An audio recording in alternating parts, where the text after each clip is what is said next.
He is ranked amongst the top 50 bass players in the world, and his new album is inspired by his 35-year journey from South Africa to the United States and by the people he has encountered as he toured the world. That's five-time Grammy Award-winning multi-instrumentalist and world-renowned bassist Bakithi Kumalo's latest album titled What You See Is What You Hear. The renowned bassist joins us now via Zoom to tell us more about his project, and is speaking to us all the way from the United States. A very good morning to you, Bab Kumalo. Thank you so much for joining us. Welcome to Morning Live. Thank you. Good morning. Thanks for having me. This is an honor to be here this morning and talking to you guys.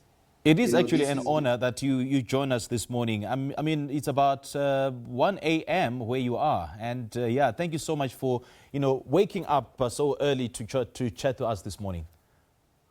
Yes, no problem. I was really looking forward, and when I get homesick, man, you can't stop. Yeah. Because, I'm always at home, no matter where I am, I'm always, thinking about home. And I have a family in South Africa, in Johannesburg. I think my son is sleeping. He has a new baby, so I'm a grandfather, the second. And so, it's an honor. And my music for me, it's an inspiration also from different things, different part of life. Growing up born in Alexandra Township, and then growing up in Soweto, and then since then, just looking for music. I had a plan since I was 8 years old, but I never gave up the plan. I just stayed with it, to make it, because I knew one day, I might have a chance. And I did get a chance, and to represent, because South Africa is amazing. There's so much music at home, so much culture, so much talent. Yeah. Yeah. So for me, it was about, everything. And like this music, it's a thank you to my country, and it's a thank you for the world. The people that I played for and people I danced, made them dance, and just giving our gift from home to say, hey, here's the stuff, So it's about the next generation now. I mean, yeah, as you say, you are paying tribute to South Africa, you're paying tribute to the music industry. So what is this period in your musical journey called? How would you define it? Because since back in the day at home, I think I went to school until I dropped out. It was standard 2, and I quit. And I said, no, I really didn't like that, because I wanted to stay with music. I wanted to see instrument, even though I never get a chance to play at earlier age, but to look at the instrument and just get my head, around that. And so thanks to my uncle was playing saxophone every Saturday. And then, of course, every weekend, there was so many bands in the township. And for me, it's, just visit, learn. So everything, it was about learning, even still today. I've played with many people, and I've, traveled all over the world. But I'm still learning, because life is about learning. Really, you never stop learning. And then also at the same time, I'm teaching what I'm learning. I started with my own kids here, my 2 daughters, play the music and teach the music, and send them to college. Now they finish college, they're teaching art, and they're doing what they love to do. And for me, this is about, really, we're here to see, like the album title,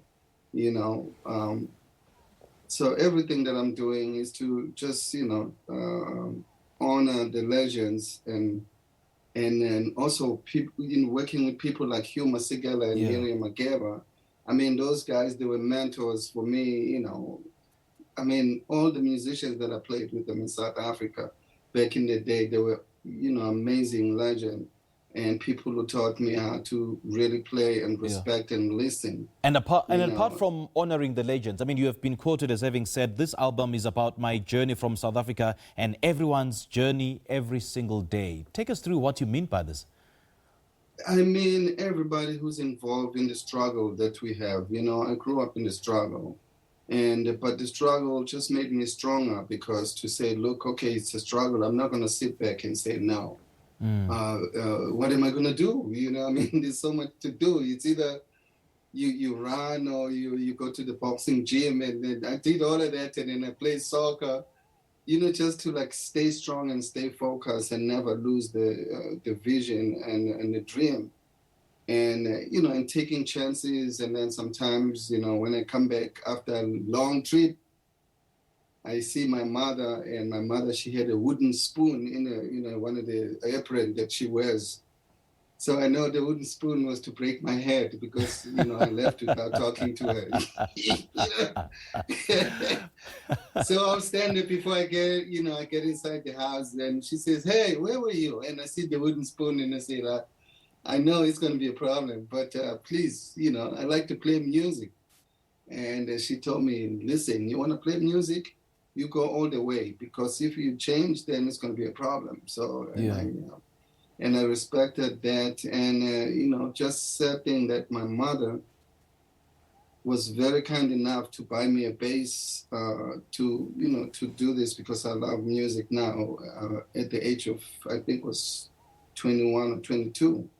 Okay. And so I took the bass, and I said, "Man, I'm going to take this," because my mother, you know, if I stop playing music, then she's going to kill me. But okay. then I played now, bass back to your project, while. Kumalo. Yeah. Let's talk about the significance of the title of the album. What you see is what you hear, and why was it important for you to take this particular project on the road? This project came up when I was on the road traveling, you know, with Paul Simon, just traveling all over around the world and meeting different people, homeless people. And then sometimes I talk to them when we have 2-3 days in the city.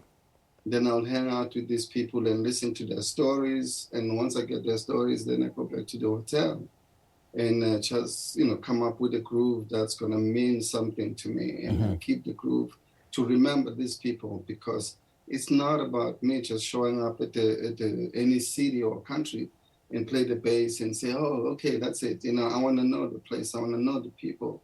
I want to know the world. Okay. You know, we all here, and, you know, what you see is what you hear, which is us. So for me, I always respect life, pretty much, I would say. Sure. So this album, it's about everything. And then also, too, during the pandemic, that really gave me a plenty time, because we had our tours, shows canceled. So then I decided to say, you know what, let me put all this music together. So I put all the music together, and I play a bunch of instruments, and then I send it to some friends. Friends play, because everybody's home, and they were kind enough to vision and come up with something that's going to really make sense. You know, when I give them the title of album, you know, and they play thinking like... You know, Mdunga, yeah, sorry to cut you see. short there.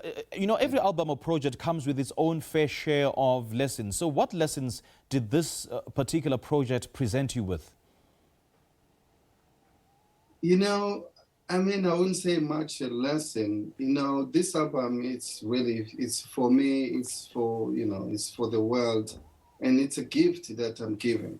You know, it's a gift, and because every musician who played on this record contributed, you know, came up with something. And for me, it was about, hey, here's a gift. You know, you gave me a gift of loving my music. Now here's a gift for you.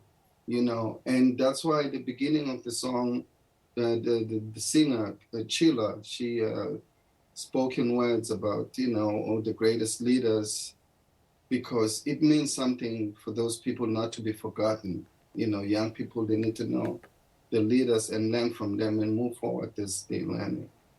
Okay. Babu Kumalo, it's been lovely chatting to you. Thank you so much for waking up and, you know, joining us this morning. We do appreciate your time. Thank you so much. Thank you. I'm looking forward to see you guys. Enjoy the music. Indeed. Thank you. Thank you so much. Well, that was a 5-time Grammy Award-winning multi-instrumentalist Bakithi Kumalo speaking to us about his latest album titled What You See Is What You Hear. Well, this album is inspired by his 35-year journey from South Africa to the United States and by the people he has encountered as he toured the world.